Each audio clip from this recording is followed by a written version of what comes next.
Right. So the live chats are on, and while I wait for 9 o'clock, let me see what I can be up to. Okay, so we're here. This is just before 9 o'clock for people who watch this in the future. When I wait for the people to come.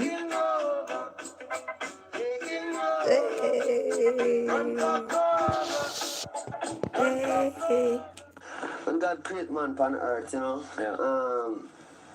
From an Adam and Eve time, and Adam and Eve them have children and Good things morning. and go and bad. Good.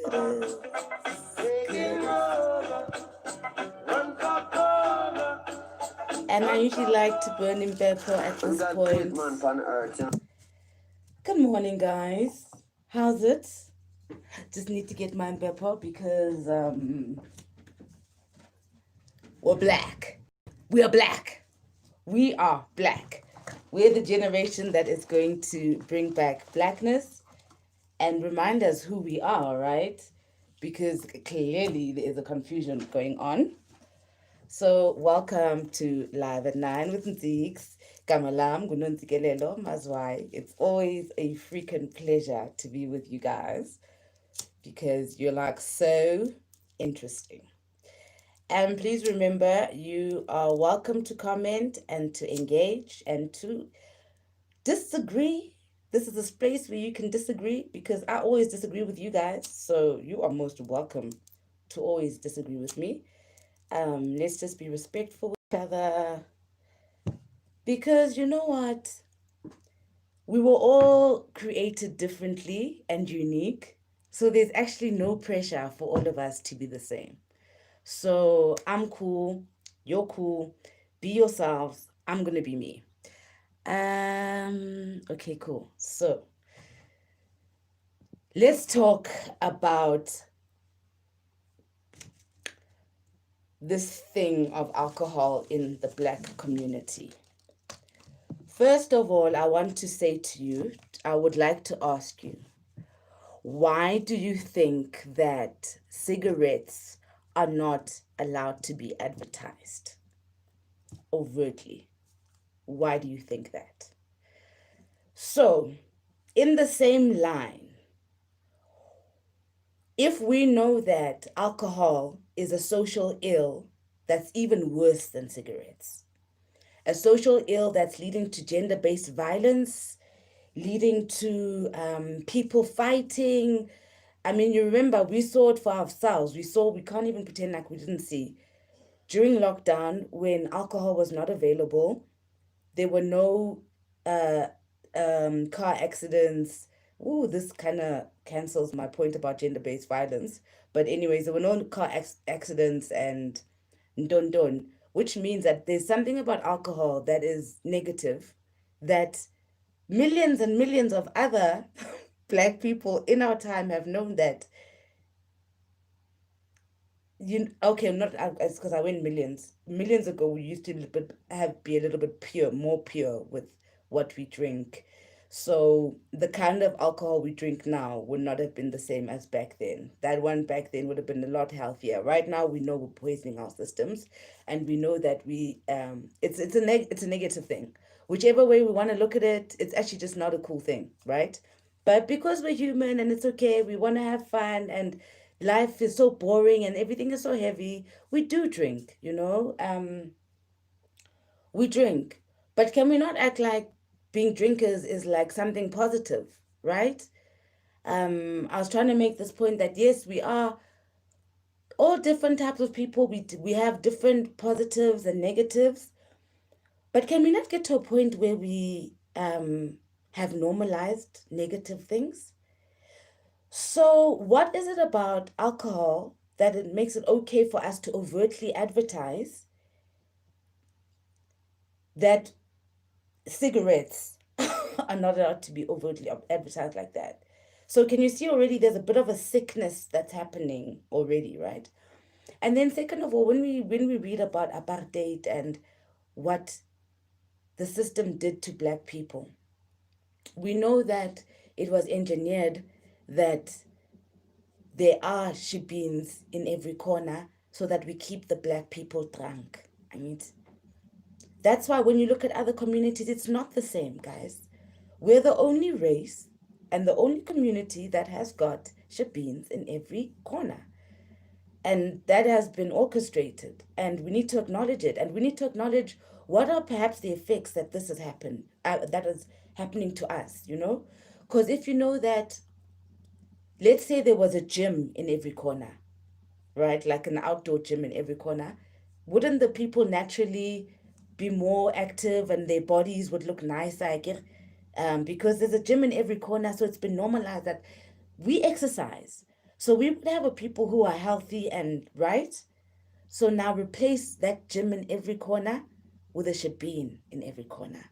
And tell me what kind of a people we are producing when we have a shebeen in every corner. Is this going to be an intellectual audience type of people? Or is this going to be a drunk people? What is the difference between sobriety and being drunk? And if we've got shebeens in every corner, does it mean we're sober or does it mean we're drunk? And does it mean we're making sober decisions or does it mean we're making drunk decisions?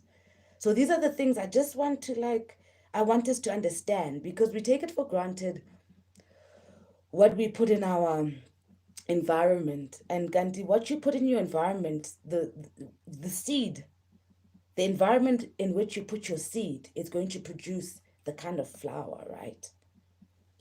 So now,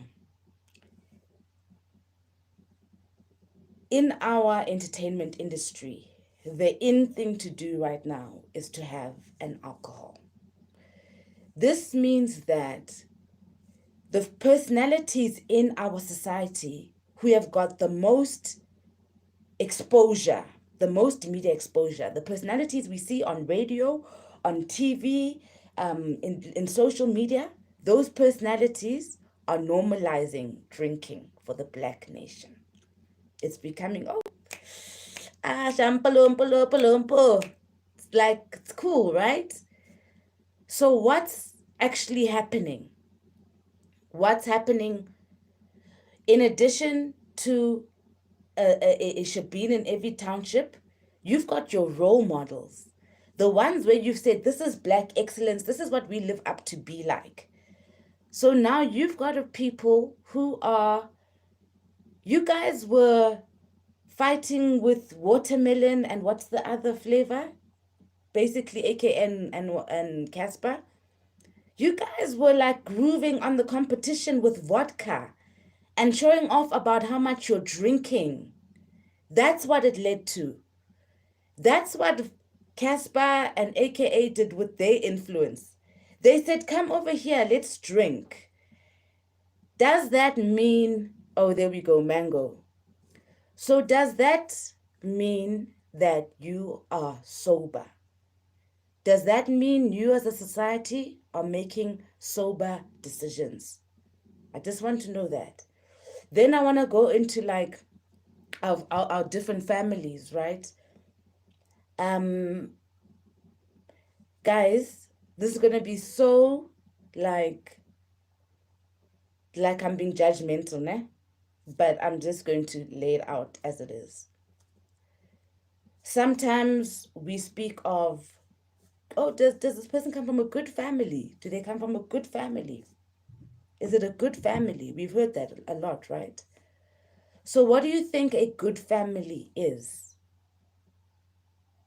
If you get to a home and umama no baba bakhona badakiwe and it's a bit, or you get to a home where everybody's sober, which one are you going to say is the good family? I just want to know. So, okay, let me go to one comment here from Bradley Jennings. Black people are being used as a tool to strengthen the economy to the country, not taking into account the impact. Okay, cool. That actually brings me to another point I wanted to raise, is that in the 21st 5 years, 26 years, we have moved into a democratic space where black people have supposedly got access to the economy. What have we built? Because in the time that white people were in power, they owned the economy, they owned the land, they owned pretty much everything. So, what have we built in the past 25 years?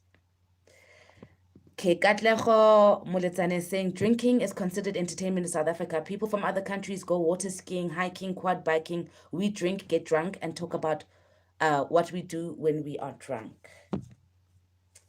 I'm so happy you guys are engaging. Thank you so much. Don't forget to subscribe and then tell other people to join us every single Sunday at 9 o'clock. We talk about whatever is burning. So, and yesterday on Twitter, I heard that in Ghana, celebrities are banned from promoting alcohol. So, somewhere in the world, there's leadership that acknowledges that this can't be healthy. Why are our role models teaching our children to be drunkards? Do our celebrities ever represent knowledge and positive things? When does that happen? Okay, I've got a comment from Precious Malaji. The consumerism mentality. Black people have been programmed to be consumers of anything and everything. So, why do you think we're consuming? Do you think that's a sober decision? Or do you think it's because we are drunk? Have you noticed how many chisanyamas popped up in the past, in the time of democracy? That's where we excelled. We excelled at drinking.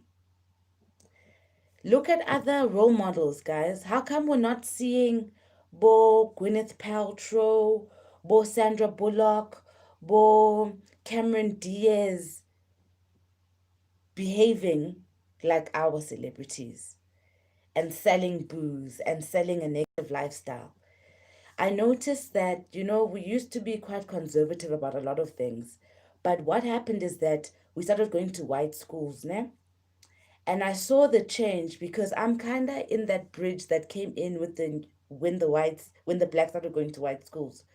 So what I would notice is that the blacks who didn't have access to white schools had more respect for the blacks who could speak English. And that's kind of perpetuated itself like over the years. And what happened is that in the entertainment industry, I mean, initially Nelibo Brenda Fassi and like blacks.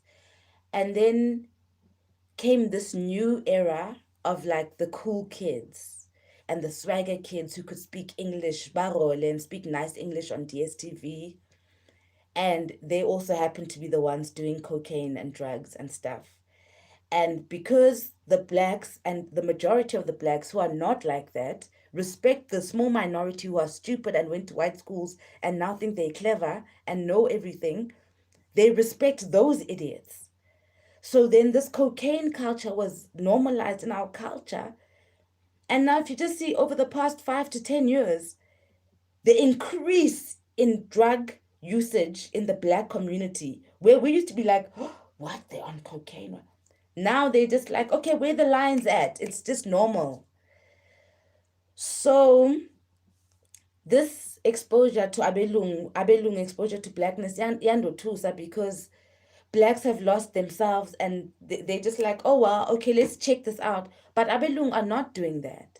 You're not seeing the white celebrities being the ones selling, promoting alcohol and drugs to the white kids. So what is it about us where our celebrities, the ones that we've said, these are the best, these are our role models, are just like, yeah, oh, sabuza, I'm worried. I'm worried because I'm not seeing real black excellence in the forefront.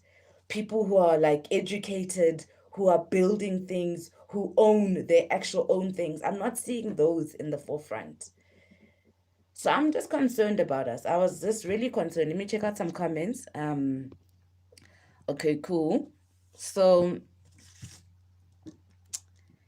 yeah, Chisanyama culture. Okay, Sedi Nguni, who is here every single week. Hi, Sedi.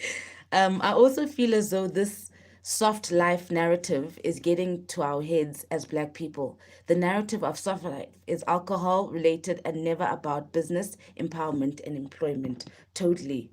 Totally. This thing where people are acting like, oh, we were broke before, now I'm making up for lost time. It's likely, okay, precious again. Celebrities are in business. They don't care about the results, just the paycheck. So then, what type of a people are we when we celebrate people who are willing to sell themselves at our expense as a whole? What kind of a people are we who call empty, shallow sellouts, celebrities, and role models? Because then that's not a celebrity. Can we have a new term? Can we have a new term for what's happening? Because it's not to be celebrated. There's nothing to celebrate about what's going on. So, yeah. Um, Yep, it's definitely a lifestyle being promoted. It's not just alcohol consumption in a specific place or time. Exactly. Exactly. See, Dawa. Okay, Sihlengena says alcohol is meant to distract us from issues like land reform, white monopoly capital, etc. Yep. Precious again, we are created by TV and radio. Do you guys remember that Black people used to be such a much more wholesome people before this everything? Our families were together, our men looked after our women, we were not getting raped, we were walking around half naked as girls, not getting raped, we were healthy, our skin was beautiful, we were not dying of diabetes, we didn't even have about HIV. And now our exposure to TV and media has fucked with who we are. Like, so I don't know, guys. I just feel as if I think I've said this, made this example before. I'm like, when you overweight, you know that you've got to go to the gym and to eat well, and then you exercise and you look after yourself. But how come it is that Black people are not willing to do the work to make themselves black again and to feel good? Sedim Guni says, I've also noticed that we celebrate celebrities that create alcohol brands, but we never celebrate young Black people who own farm, law firms, medical practices, etc. That's exactly what I'm saying. I'm like the real Black excellence. Because, as okay, let me quickly say this. Katleho Muletsane says, can we just call you the voice of reason? That's your new nickname. Whatever. You're right about the deterioration of Black communities. It never used to be this bad. What is sad is that not just celebrities, even our politicians are into this lifestyle. While we are distracted by this lifestyle, they are taking all the wealth and we are left as slaves. Can you see how we are being set up? Can you see how Abelung are investing in us, focusing on this one person who represents Black excellence? And then we're like, yes, that's us, we're represented, but we're not. I'm sorry, but like, Black excellence is not just one person. I'm sorry, like, there's room for us all. And this media that makes us focus on just one person, one Black person, so that we can be. I'm just like, no, no. Can We're not like that. We don't come from a people like that. So we singabantu. We've never had the special one. Everybody eats nicely, and it must be just level for everybody. And if there's Black excellence and Black wealth, then everybody must have access to it. You know. So okay, our alcohol Swart Gafar says our alcoholism stretches back as far as 1890 when the enslavers used the dope system in the Cape Winelands. It numbed the enslaved and kept them distracted and consequently made them docile. So this alcohol system has been used against us. Like it's time to wake up. Guys, I'm looking at the time. I've given you your 20 minutes. Every single Sunday at 9 a.m., from 9 till 20 past 9, we thrash it out and talk about whatever. And then we go off and we go think about. I'll see you guys on Twitter. Thank you so much for joining me once again. I don't want to bore you. I'll see you again next week at 9 o'clock, live at 9 with Nzix. Please subscribe and tell everybody to subscribe because actually it's about marketing and making sure people know. But now my energy is stuck here. No, it can't be an hour. You're being greedy. You're being greedy. I love you so much, guys. Like, we're always gonna be together. So I'll see you next time. Ne?